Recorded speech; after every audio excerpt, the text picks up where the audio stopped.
안녕하십니까. 논리업 비판에서 언어 논리를 담당하고 있는 황쌤입니다. 21년도 민간 경력자 채용시험 피셋 해설 강의를 진행 중입니다. 언어 논리 4번 문제를 풀도록 하겠습니다. 네, 선택지 먼저 보실까요? 이것에서 알 수 없는 내용을, 그러니까 추론할 수 없는 내용을 묻는 문제인데요. 선택지 1번, 르베리에 의하면 수성의 궤도를 정확하게 설명하기 위해서는 뉴턴의 중력 법칙을 대신할 다른 법칙이 필요하지 않다. 수성 궤도를 정확하게 설명하려면 뉴턴의 중력 법칙이면 충분하다는 내용이고요. 선택지 2번, 르베리에 의하면 천왕성의 궤도를 정확하게 설명하기 위해서는 뉴턴의 중력 법칙을 대신할 다른 법칙이 필요하다.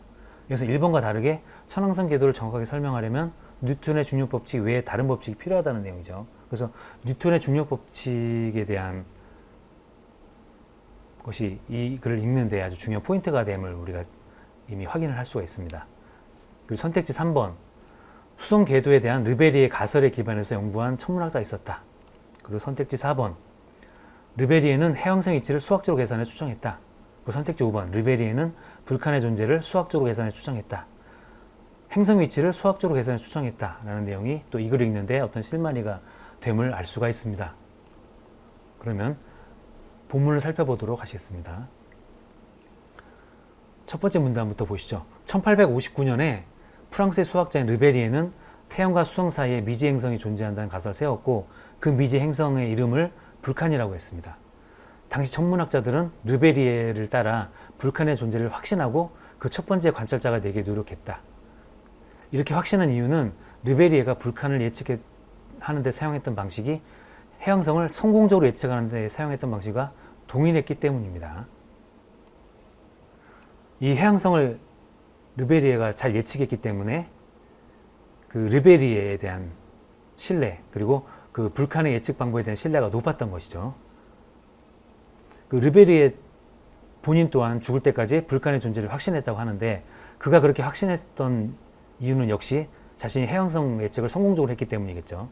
1781년에 천왕성이 처음 발견된 뒤에 천문학자들은 천왕성보다 더 먼 위치에 다른 행성이 존재할 경우에만 천왕성의 궤도에 대한 관찰 결과가 뉴턴의 중력 법칙에 따라 설명될 수 있다라고 생각했어요. 그러니까 뉴턴의 중력 법칙에 따르면 천왕성의 궤도를 제대로 설명할 수가 없었다는 거죠. 그래서 뉴턴의 중력 법칙이 맞다면 천왕성보다 더 먼 위치에 어떤 미지 행성이 존재할 수밖에 없다라고 가설을 제시했다는 거예요. 그래서 르베리에는 이런 가설을 받아들여서 관찰을 통해 얻은 천왕성 궤도와 뉴턴의 중력 법칙에 따라 산출한 궤도 사이의 차이를 수학적으로 계산해서 해왕성의 위치를 예측했습니다. 그런데 이 예측한 것을 천문학자인 갈레가 확인했어요. 이에 따라서 그 다수의 천문학자들이 르베리에의 그 가설을 신뢰했던 것이죠. 세 번째 문단 계속해서 보시겠습니다. 르베리에는 수성의 운동에 대해서 일찍부터 관심을 가지고 있었는데 수성의 궤도에 대한 관찰 결과 역시 천왕성의 궤도가 뉴턴의 중력 법칙에 맞지 않았던 것처럼 수성에 대한 궤도 역시 뉴턴의 중력 법칙으로 예측한 궤도와 차이가 있음을 제일 먼저 밝혔다는 것이죠. 그 이유를 천왕성, 해왕성과의 관계처럼 어떤 미지 행성이 수성의 궤도에 영향을 미치기 때문이다 라고 가설을 세웠어요. 그래서 르베리에는 천왕성 옆에 해왕성이 있다고 믿었던 것처럼 수성 옆에 불칸이라는 행성이 존재한다고 명명했던, 이름을 붙였던 것입니다. 그래서 르베리에의 가설에 따라 이 행성을 발견했다고 주장했던, 어떤 의미에서 설레발인데요, 발견했다고 주장하는 천문학자까지 나타났던 것이다 라고 합니다. 하지만 불칸의 존재에 대해 의심하는 천문학자들도 있었고 이후 아인슈타인의 상대성 이론을 이용해서 수성의 궤도를 정확하게 설명하는 데 성공했다 라고 합니다. 그래서 가성의 행성이 불칸을 상정해야 할 이유는 사라졌다. 앞서 천왕성의 궤도를 설명할 때 뉴턴의 중력 법칙이 맞지 않았기 때문에 해왕성이라는 존재를 가정을 했는데 그 예측은 맞았어요. 하지만 수성의 궤도를 파악함에 있어서 뉴턴의 중력 법칙은 맞지 않음을 우리가 아인슈타인의 상대성 이론을 통해서 확인을 했고, 그래서 가상의 행성인 불칸이 굳이 존재해야 할 이유가 없어졌다는 것입니다.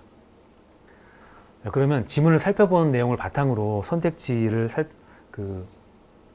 선택지의 그 설명이 맞는지 확인해 보도록 하겠습니다. 선택지 1번. 르베리에에 의하면 수송의 궤도를 정확하게 설명하기 위해서는 뉴턴의 중력 법칙을 대신할 다른 법칙이 필요하지 않다 라고 했는데, 르베리에는 수송의 궤도를 설명할 때 해왕성을 성공적으로 예측하는 방식과 동일한 방식을 사용했다고 그랬죠. 근데 해왕성을 예측할 때 어떻게 했나요? 뉴턴의 중력 법칙이 맞지 않지만 이것은 다른 행성이 존재하기 때문에 일어난 현상이다 라고 보았습니다. 그래서 르베리에 하면 수송의 궤도를 정확하게 설명하기 위해서는 뉴턴의 중력 법칙을 대신할 다른 법칙이 굳이 필요하지 않다. 왜냐하면 다른 가상의 미지 행성이 존재해서 그런 것이기 때문에. 그래서 선택지 1번은 이거에서 알 수 있는 내용이기 때문에 틀린 선지라고 볼 수 있습니다. 선택지 2번. 르베리에에 의하면 천왕성의 궤도를 정확하게 설명하기 위해서는 뉴턴의 중력 법칙을 대신할 다른 법칙이 필요하다. 천왕성의 궤도를 정확하게 설명하기 위해서는 뉴턴의 중력 법칙이면 충분하다고 봤죠? 방금 보신 내용처럼. 하지만 뉴턴의 중력 법칙은 실제로 맞지가 않았어요. 왜? 미지 행성인 해왕성의 그 존재를 가정하지 않았기 때문에 그렇죠. 그래서 르베리에 하면 천왕성의 궤도를 설명하기 위해서는 미지 행성인 해왕성이 존재하면 되기 때문에, 그렇다면 뉴턴의 중력 법칙을 대신할 다른 법칙이 필요하지 않습니다. 그래서 선택지 2번은 이거에서 알 수 없는 내용이 되겠습니다. 그래서 맞는 선지가 되겠네요. 선택지 3번. 수송의 궤도에 대한 르베리에 가설에 기반해서 연구한 천문학자가 있었다. 세 번째 문단 보시면, 첫 번째 문단은 이미 나왔지만 그 태양과 수송 사이에 미지 행성이 존재한다는 수송의 궤도에 대한 르베리에 가설에 그 많은 천문학자들이 확신을 가졌죠. 그리고 구체적으로 르베리에 가설에 입각해서 이 행성을 발견했다고 주장하는 천문학자까지 있었어요. 그렇기 때문에 선택지 3번은 이것에서 알 수 있는 내용입니다. 그래서 틀린 선지가 되겠고요. 다음 선택지 4번. 르베리에는 해왕성의 위치를 수학적으로 계산해 추정했다 라고 했는데, 르베리에는 해왕성의 위치를 판단할 때 관찰을 통해서 얻은 천왕성의 궤도 그리고 뉴턴의 중력 법칙에 따라 산출한 궤도 그 사이의 차이를 수학적으로 계산해서 해왕성의 위치를 예측했다고 했습니다. 즉 해왕성의 위치를 수학적으로 계산해서 추정했죠. 그래서 선택지 4번은 알 수 있는 내용입니다. 그래서 틀린 선지가 되겠습니다. 선택지 5번. 르베리에는 불칸의 존재를 수학적으로 계산해 추정했다 라고 했는데, 르베리에가 불칸을 예측하는 데 사용했던 방식은 기존의 해왕성을 성공적으로 예측할 때 사용했던 방식과 동일했다고 했죠. 근데 우리가 선택지 4번을 보면서 확인했듯이 해왕성의 위치를 판단할 때는 수학적인 계산으로 추정을 했어요. 그렇기 때문에 선택지 5번도 옳은 내용, 알 수 있는 내용입니다. 그래서 선택지 5번도 틀린 선지가 되겠습니다. 그래서 문제 4번에서 정답은 2번이 되겠습니다. 네, 이것으로 4번의 풀이를 마치도록 하겠습니다. 감사합니다.